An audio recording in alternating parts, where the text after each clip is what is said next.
আৰু এই গাড়ীখন সেইদিনা মানে অলপ আগতে ডিম্পু আৰু দীপলিনাই মানে লঞ্চ কৰিছিল। তো সেইবাবে এই গাড়ীখনৰ নাম কি ছিল আৰু গাড়ীখন পুৰা খুলকাই থৈ দিছে। গাড়ীখনৰ মানে সৰুছে এটা ইঞ্জিনৰ প্ৰব্লেম এটা হৈছে। আৰু গাইছ আমি বঢ়িয়াকে আদা পাৰি আহিলোঁ আৰু ইয়াতে আদা কিনিব অহা নাই, ইয়াতে আছো হণ্ডা শ্বৰুমত। কি গাড়ী কিনিব? নতুন গাড়ী এখন কিনি কেনে যাওঁ ফ্লাইটত। যোৱা নহ'লে এখন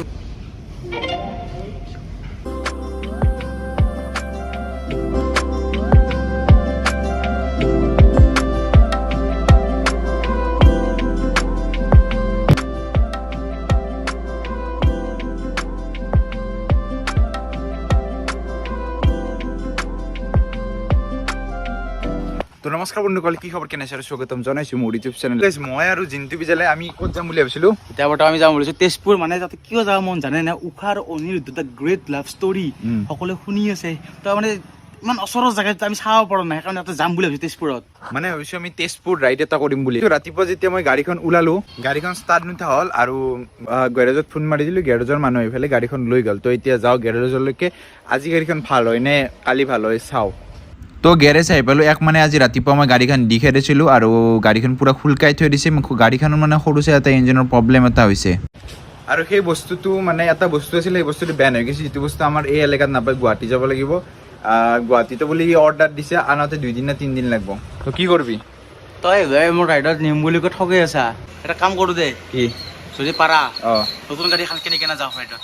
যোৱা নহ'লে এখন গাড়ী কিনিলে হ'ব। এই মই সঁচাই কিনিম এতিয়া।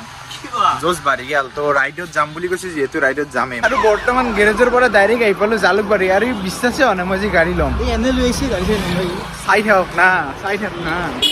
আৰু গাইছ আমি বঢ়িয়াকে আদা পাৰি আহি পালোঁ আৰু ইয়াতে আদা কিনিব অহা নাই, ইয়াতে আছো হণ্ডা শ্বৰুমত। কি গাড়ী কিনিব ৰাইডত যাম। বৰ্তমান আহি পালোঁ আদাবাৰী হণ্ডা শ্বৰুম বিমল। তো ইয়াতে গাড়ীখন ল'ম। আৰু ইয়াতে আহি পেলাই মোৰ মানে এইখন গাড়ী পচন্দ হৈ গ'ল। তো এইখনত আৰু এটা কথা কওঁ, আৰু এইখন ৰিমট কণ্ট্ৰল আছে, মানে এইখন মাৰুতিৰ দৰে। দাদাই মানে মোক ধুনীয়াকৈ গাড়ীখন ওলাই দিব না কি দাদা। তো বলক এতিয়া কামখিনি কৰোঁ। অ' ভাই এতিয়া গৈ গৈছোন 3 ঘণ্টা হ'ল, কৈ অহা নাইচোন। কি হ'ব এতিয়া? চাহ লাগে। কি লাগে? চাহ। ইয়াৰ কাৰণে 2 কাপ চাহ পাৰ্চেল। আৰু মানে মই এইগিলা লৈ আছোঁ, কিবা OTP দিব লাগে। আৰু জিন্তু পিছলৈ তলত বহি আছে। ইমান চবতকৈ ভয় লগা কাণ্ডটো হৈ আছে আমাৰ পে'মেণ্টটো। ইমান টকা লৈ কেনে তই 1 কাপ চাহ নোখোৱালি ভাই। অঁ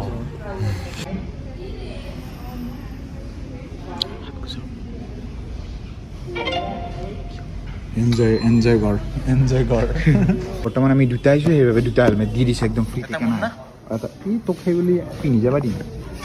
ডিলাৰত দিয়া বস্তু হয়, বিশ্বাস কৰিব মানে খুলি নেদেখে আনবক্সিং চালিয়ে শুৰু কৰতে হে চালা উৎপাত। পিন্ধি যাম এতিয়া থৈ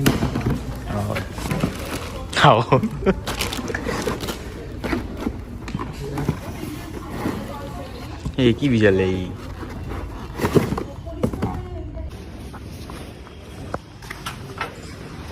আৰু গাড়ীখন মানে বঢ়িয়াকৈ তলত আহি গ'ল। ঘৰত যাই দুটা চাবি এটা কৰিবা, দুটা চাবি এটা থৈ দিবা, এটা ইউজ কৰিবা। দুটা চাবিৰ এগেইনষ্টত 2টা নাম্বাৰ আছে না। আৰু এইখনে হৈছে সেইখন গাড়ী, যোনখন গাড়ী মই ল'ম। আৰু দাদাই বঢ়িয়াকৈ দি দিলে গাড়ীখন। তো থেংক ইউ। আৰু এই গাড়ীখন সেইদিনা মানে অলপ আগতে ডিম্পু আৰু দীপলিনাই মানে লঞ্চ কৰিছিল। তো সেইবাবে এই গাড়ীখনৰ নাম কি? ডিম্পু ডিপ্লিনা। স্কুটি ডিম্পু ডিপ্লিনা। কি স্কুটি ডিম্পু ডিপ্লিনা। তো এই গাড়ীখনৰ নাম স্কুটি ডিম্পু ডিপ্লিনা। আৰু এইখন নহয় স্কুটি। আৰু স্কুটি ধৰিছে মাৰুতিৰ দৰে চাবি, যিহেতু কৈছোঁৱে। আৰু ইয়াৰ ফিচাৰ্ছটো কৈ আছোঁ, মানে যোনটো মই যি ক'লোঁ মাৰুতিৰ দৰে চাবি, এইটো মানে এনেকৈ ধৰি পেলাই গ্ৰীণ হৈ গ'ল, মানে গাড়ীখন ষ্টাৰ্ট উঠিব। আৰু এনেকৈ দি পেলাই যেতিয়া ৰেড হৈ যাব, কাৰণে গাড়ীখন অফ হৈ গ'ল। আৰু এইটো হৈছে পাৰ্কিং লাইট। এইটো মানে এনেকৈ দিলে আৰু এইটো মানে এনেকৈ দিলে এনেকৈ জ্বলি যাব।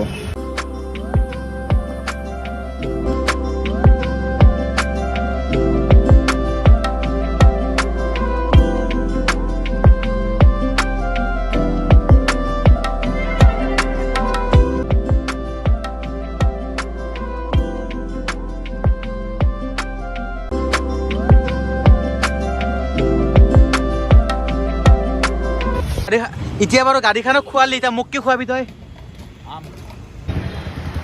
আৰু বৰ্তমান গাড়ী চাড়ী লৈ পেলাই পুৰা ফুল টেংকি পেট্ৰল ভৰাই দিলোঁ। আৰু নৰ্মেল ব্লগৰ পৰা ডাইৰেক্ট আহি গ'লোঁ মট' ব্লগত। আৰু গাড়ীখন যিহেতু নতুন নাম্বাৰ প্লেটটো লগা নাই, আৰু আমি যাম বহুত দূৰত ৰাইডত। তো সেইবাবে মই অলপ ভয় খাই আছোঁ, কি হ'ব পুলিচ চুলিছে না দিগদাৰ দে। তো যি হয় চাই থাকক। ৰাইডত যাম বুলি কৈছোঁ, ৰাইডত যামেই। তো চাই থাকিব মজাক, আৰু চেনেলটো ছাবস্ক্ৰাইব কৰি দিব।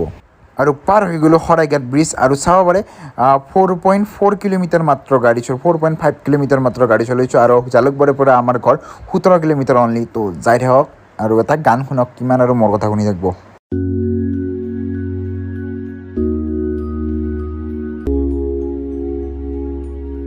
क्या लेकर आयो रे बंदे क्या लेकर जाएगा क्या लेकर जाएगा 2 दिन की जिंदगी में 2 दिन का मेला क्या लेकर आयो रे बंदे क्या लेकर जाएगा वो कहाँ गए बलवान 3 पग धरती तोलनिया जिनकी पड़ती धाक नहीं कोई सामने बोलनी আৰু বৰ্তমান আমি আহি পালোঁ একেথৰে গণেশ মন্দিৰ আৰু আমাৰ এইখিনি অঞ্চলৰ যিমান গাড়ী কিনা যায় এইটো মন্দিৰতে মানে চব পূজা হয় আমি আহি পালোঁ একেথৰে গণেশ মন্দিৰ যিহেতু নতুন গাড়ী লৈ আহিছে না নতুন গাড়ীখন পূজা কৰি লৈ যাওঁ ইয়াতে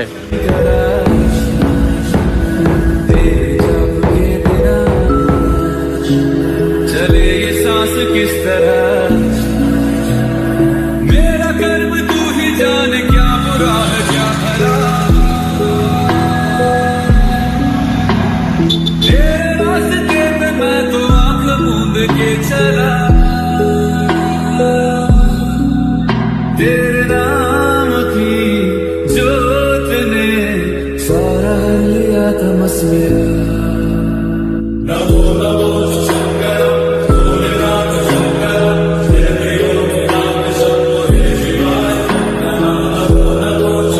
আৰু যিহেতু প্ৰথম পূজা গণেশক কোৱা হয় তো সেইবাবে গণেশ মন্দিৰত আহি গাড়ীখন পূজা কৰি ল'লোঁ আৰু মানে কাৰ্তিক ভয়ংকৰ মানুহটো যে সি মানে 33 কোটি দেৱতা য'ত দেখা পায় তাতেই পূজা কৰি দিব য়েছ গণেশত সেৱা কৰিলোঁ আৰু কালি আমি ক'ত যাম ভাঙাৰাত